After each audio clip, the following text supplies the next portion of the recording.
Yesterday, during the Union budget presentation, the Finance Minister briefly mentioned the 16th Finance Commission.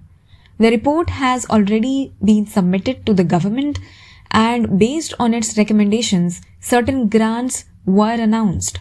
But since it was presented along with the budget, it didn't really get much attention. So let's take some time and understand what the 16th Finance Commission has actually recommended and why it matters.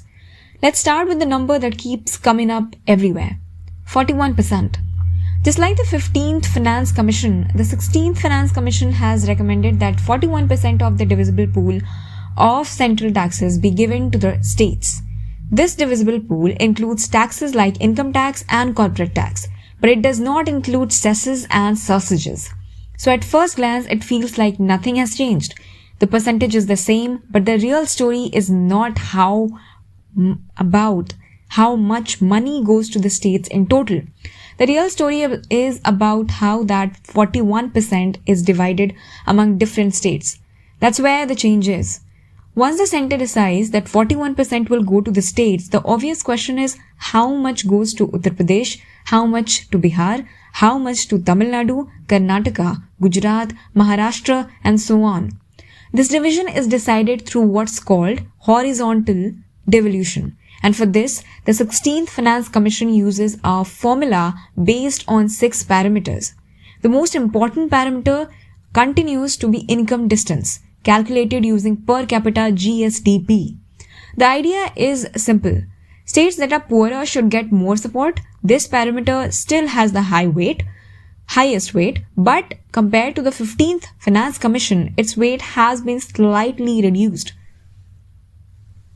Earlier, it was 45%. Now, it's a little over 42%.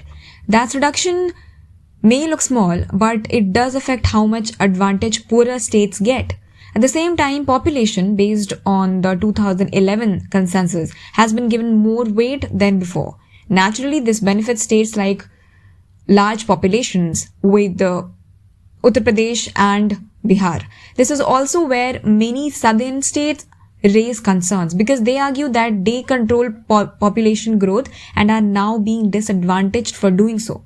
There is a separate parameter called demographic performance, which is meant to reward states that have successfully reduced fertility rates. This parameter still exists, but its weight has been reduced compared to earlier. So, population control is recognized, but not as strongly as before. Then there is area, which takes into account the fact that larger states need more money to run basic administration and infrastructure. The weight for area has also been reduced. Forest cover, however, remains unchanged. States with large forest areas are compensated because forests restrict industrial activity and limit tax generation. Now comes one of the most important changes. The 16th Finance Commission has introduced a new parameter, contribution to national GDP. This carries a weight of 10% and was not part of the earlier formula. This directly responds to long-standing demands from industrialized and coastal states like Tamil Nadu, Karnataka, Gujarat, Maharashtra, Andhra Pradesh, and Telangana. Their argument has always been that if they contribute more to the country's economy, that contribution should be reflected in tax devolution. At the same time, one parameter used earlier has been completely removed: tax and fiscal effort. Earlier, states that made serious efforts to improve their own tax collection were rewarded. That incentive has now been dropped, and this too is likely to be debated. When you put all this together, the outcome is fairly clear. States like Uttar Pradesh and Bihar continue to be the biggest beneficiaries. Uttar Pradesh gets around 17% and Bihar close to 10%. Together they account for more than a quarter of total tax devolution. Southern states taken together get a smaller share, although many of them do receive more than what they got earlier. So, the debate doesn't disappear, it simply shifts to whether the formula itself is fair. Another major recommendation relates to revenue deficit grants. The 16th Finance Commission has taken a strong position here. It has recommended that no revenue deficit grants should be given at all during its tenure. from 2026 to 2031. The reasoning is that continuous support through such grants reduces incentives for states to reform subsidies, improve tax administration, and control spending. The Commission has also raised concerns about the large number of centrally sponsored schemes. There are more than 80 such schemes spread across multiple ministries, and many of them are not evaluated properly. The recommendation is to review them seriously and link spending to measurable real-time outcomes. This is not about removing schemes overnight, but about making sure the money is actually delivering results. This is also an important constitutional issue in the report. At present, the Union Finance Commission is required to base its recommendations for rural and urban local bodies on reports submitted by state finance commissions. The problem is that many states delay setting these up or fail to publish their reports. This creates a bottleneck. To deal with this, the 16th Finance Commission has suggested amending the constitution to remove this dependency. Another issue the Commission highlights is off-budget borrowing. This happens when governments ask public sector entities to borrow on their behalf, keeping the borrowing outside the official budget numbers. While this may temporarily improve fiscal optics, the repayment burden eventually falls on the government. The recommendation is to eliminate this practice or make it fully transparent. On fiscal discipline, the Commission has laid down a clear path.